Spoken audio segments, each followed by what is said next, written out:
설교에 있어서 성령의 역할은 무엇인가? 허쉘 요크. 저는 허쉘 요크 박사는 미국 남침내 신학교에서 설교학을 20년 동안 가르쳐 왔습니다. 설교에 관한 책도 썼고요. 그리고 설교에 관한 책도 실제로 수백 권 읽었습니다. 종종 설교에 관해 우리가 초점 맞추는 것은 성경 해석상의 기술입니다.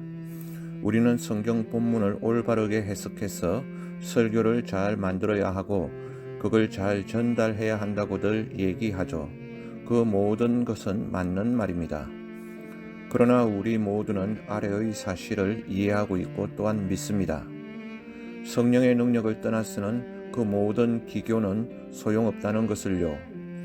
성령이 설교에 있어서 우리에게 가장 필요한 것입니다. 설교 기교와 성령은 서로 상반되지 않습니다. 설교를 효과적으로 하기 위해서는 둘 다 필요로 합니다. 우리는 본문을 잘 연구해서 설교문을 잘 작성해야 하고요. 그래서 전달을 잘 해야 하죠. 그렇지만 우리는 절실히 성령을 필요로 합니다. 성령께서 설교의 모든 부분에 다 흠뻑 적셔 주시기를요. 설교 준비에서 설교 실제 전달 시간까지 모두 다 성령을 절실히 필요로 합니다. 그래서 저는 설교를 준비할 때 무엇보다 먼저 성령님께 간구합니다. 성령님, 저를 인도해 달라고요. 그리고 제가 본문을 읽을 때 저는 본문을 여러 번 계속 읽습니다. 신약을 설교할 때는 헬라어로 본문을 읽고요. 또 여러 개의 다른 영어 번역본 성경을 읽습니다. 여러분이 본문을 더 많이 읽으실수록 본문이 여러분의 심령에 어떻게 형성되기 시작할 것입니다. 그러면 여러분은 본문의 주제를 보기 시작하는 거죠. 어떤 생각들이 여러분께 막 떠오르기 시작합니다. 그것을 여러분은 다른 성경 구절과 연결시킵니다. 이렇게 설교 만드는 시간부터 성령께서 역사를 시작하시는 거죠. 이렇게 생각들이 떠오르고 연결될 때, 즉 어떤 설교의 줄기와 흐름이 내 머릿속에 형성되어질 때 저는 압니다. 지금 성령께서 내게 역사하고 계시는구나. 그래서 제 속에 어떤 흥분감이 생깁니다. 때때로 저는 본문을 보면서 이렇게 말합니다. 이 본문으로 무슨 설교를 해야 될지 전혀 모르겠어.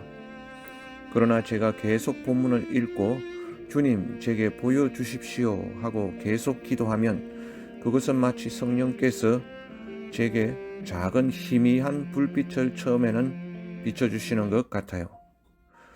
그렇지만 계속 기도하고 연구하면 그 작은 빛은 점점 더 밝아지고 커지고 환하게 되는 거죠. 그래서 나중에는 마치 방 전체가, 서재 전체가 환히 불타오르는 것처럼 됩니다. 이렇게 성령이 역사하시는 설교 준비에는 흥분이, 스릴이 있습니다. 제가 설교를 준비하면서 저는 정말로 성령의 임재를 느낍니다. 그래서 제가 말씀드릴 수 있습니다. 이런 말은 이상하게 들릴지 모르지만 저는 주일 아침에 설교단에 서기를 원치 않았던 날이 없었습니다. 저는 강단에 올라갈 준비가 되어 있었고요. 그 이유는 성령께서 그 본문을 취하셔서 설교를 살아나게 만들어 주셨기 때문입니다. 그리고 여러분이 설교하실 때 성령의 인도를 받는 훈련이 필요합니다. 이것은 어떤 신비적인 체험이 아니고요. 이것은 우는 아기 소리가 설교자의 귀에 들리지 않게 되어야 되고 어떤 쿨럭쿨럭하는 연쇄적인 기침 소리에도 전혀 신경이 쓰이지 않아야 되고 꾸벅꾸벅 조는 사람도 있고 핸드폰을 꺼내서 쳐다보는 사람도 있죠. 그렇게 산만하게 하는 모든 상황 가운데서도 오직 설교자는 성령님께만 집중하는 훈련이 필요합니다. 성령님만 간절히 의지하고 바라볼 때 그런 주위 잡음들에 구애받지 않고 오직 성령님께만 집중하는 법을 터득하기까지는 훈련이 필요합니다. 설교는 본문을 설교자 자기 삶에 먼저 적용하는 것입니다. 제 설교 철학은 제게 설교하는 것입니다. 그러면 다른 사람들도 따라서 감동받게 되어 있습니다. 남을 가르치려 하지 않는다는 것이죠. 때때로 제가 설교할 때 성령께서 설교에 역사하시는 것을 봅니다. 성령께서 설교하는 그 자리에서 역사하시는 것을 느낍니다. 그때는 신기하게 회중의 계속되던 쿨럭하는 기침 소리들이 뚝 끊어집니다. 심지어 아기 우는 소리도 멈추게 됩니다. 그리고 예배당에 모인 수많은 사람들의 어떠한 작은 부스럭거리는 소리도 다 없어지게 되죠. 그리고 성령님께서 정말 성도들에게 그 시간에 말씀하시는 것입니다. 설교자의 입술을 통했어요. 이런 일은 늘상 있는 일은 아닙니다. 때때로 여러분은 젤리같이 찐득한 강상류를 거슬러 올라가야 되는 그렇게 힘들게 설교하는 때도 있죠. 그러나 괜찮습니다. 그런 때도 신실하게 설교하십시오.